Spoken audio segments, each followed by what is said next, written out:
Hello from Kansas City on this rainy day. Today is Kaylin's first day of 7th grade. The last video I made was on the last day of 6th grade in May. And here we are in August, and I thought, this would be a good day to finally share and reflect a little bit on our trip and this summer and all that the Lord is doing in our lives. I cannot believe we've gone and come back already. I have been in a place of pondering. That's the word I have, pondering. Deeply moved, yet the words have not fully formulated yet for what is moving in there. But I'm going to do my best to just give you like a little snapshot while it's still fresh from our trip specifically to Israel, although we did go to Switzerland as well, which was awesome. So we went with a group, and on the first night, the team leader asked us, why did you come? What is it that you hope to get out of this? And without a hesitation, I knew. I said, I want my heart to not be dull, but I want the vibrancy back.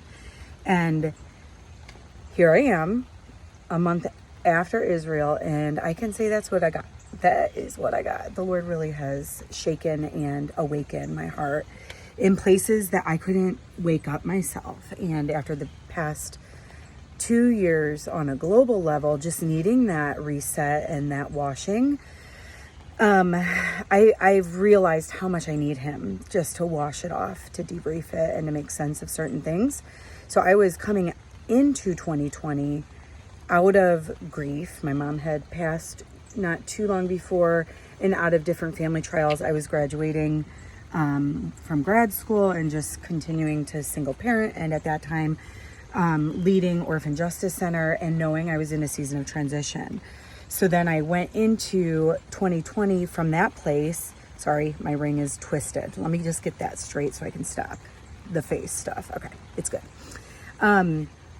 So I came from that trial into the global trial, and it is amazing to me how in a global level of shaking and a global level of hardship, there's always the personal dynamics that go along with it.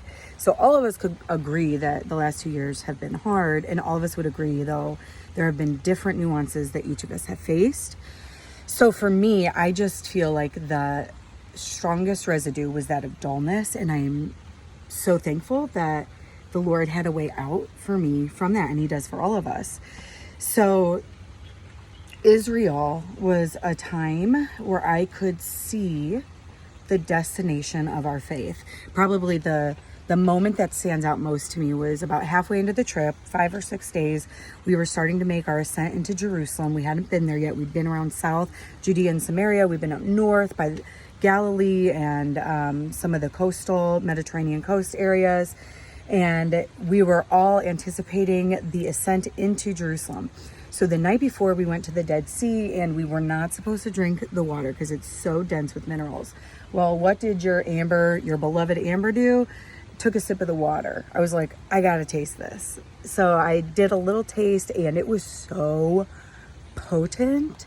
And the next day I was so sick. Now, I don't know if it was because of that or because I drank the water in the hotel rooms, whatever. This stomach could not stomach something. So the way into Jerusalem, I was actually very nauseous, very sick, and very tired. I wasn't able to do the touring in that morning. I just had to sit with my head down and close my eyes so I wouldn't throw up, honestly. So as we started making our way in Jerusalem, I was mad, thinking come on, this is the culmination. This is supposed to be the anticipation, the fun, experience. And it just wasn't what I wanted it to be. It did not match my expectations. So anyway, I ended up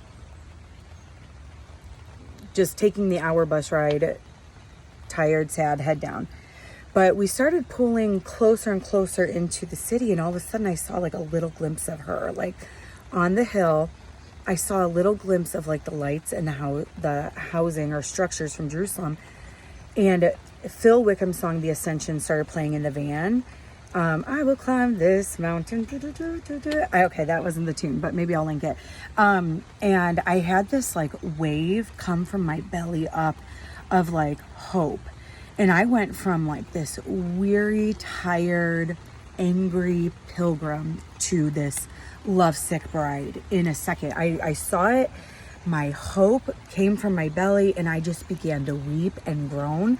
And I restrained myself because I was on a bus, but I was like, I could release a groan, not just because of the physical presence of Jerusalem. Like, there is the physical destination of our faith. Like, we have a place. It's not this Jerusalem, it's the New Jerusalem, but this is the place of her coming, and this is the place that carried the promises. The Jewish people have carried the promises of Messiah, the covenants, and here I am looking at it, and it's real.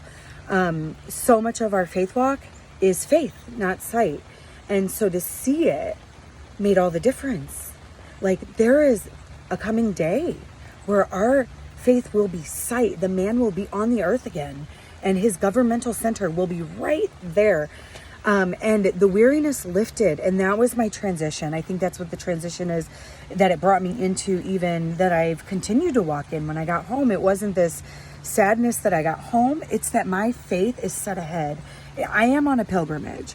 And even in all the beautiful places that we stopped, the Mount of Beatitudes, Hezekiah's Tunnel, the City of David, the Old City, so many different places, the wilderness where Moses and the Israelites traveled for 40 years. So many places we would learn about, and then I would find myself closing my eyes and talking to the man, Yeshua, Jesus Christ, on the inside, because he's here. He's here. And that is the glory and the beauty of the gospel. Emmanuel, he came to us. He is with us. So I just loved so many levels of this trip, so many layers that I will be processing the rest of my life. I said the trip gave me content and context for a lifetime of encounter. I need to go back through now the scriptures, through the maps, through the notes, and encounter Jesus in each of those places, and let that crisscross the crossroads of my heart and my story, my life, and bring that transformation forth. So lastly, I'll say Israel and the Jewish people, we were grafted into their family, and we are part of this grand story, this great story of a family throughout the generations. It's like a home. It's the home that we're longing for. Again, it's not the one in earthly dwelling, but the one in heavenly dwellings. It's the coming New Jerusalem that will be on the earth.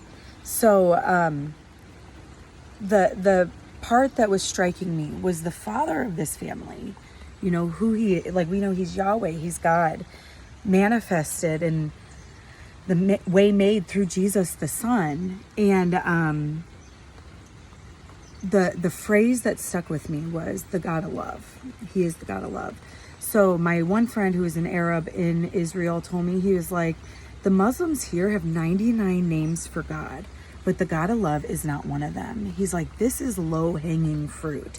When you share the God of love, that is something that the human heart is craving for and that they do not have. And then secondly, the modern Orthodox Jews, our tour guide was telling us, they've been like studying, obviously, the rabbinical commentaries and the scriptures, the Torah. And there has been like a murmur again in Jerusalem after 2020, the lockdowns. Many of the young Jewish people in the Jewish seminaries found these videos about Jews who gave their hearts to Jesus and recognized Yeshua as Messiah, as the scriptures tell. And they have been asking, like, what have we done with the God of love? Like, we've seen him in the scriptures. We've heard about him. Yet it's become about rituals and religion to us. Where is this God of love? And so I take that for granted. Like, Jesus is a God of love, and he's brought us into this great story plan so we could take our little lives that can feel so meaningless when they're isolated. But when you plug them into the grand story, the grand family plan of the generations, it makes sense. And it has a destination, and it unites to the thread of the story that Jesus is telling through his life, through all of our lives. So anyway, I just wanted to encourage you with that today, give you a little bit of background. I'm super excited to be back in the routine here, even though we're still getting back into routine. But Kaylin starting school today was huge. She's in 7th grade, total middle schooler, total preteener, but loving it. This is a fun season to parent. So thanks for journeying with us. I know this is a little longer of a video, but I wanted to bring you in and hope that you guys have a great day. Thank you for sharing in our journey with us. We'll continue to update you as we go. Blessings.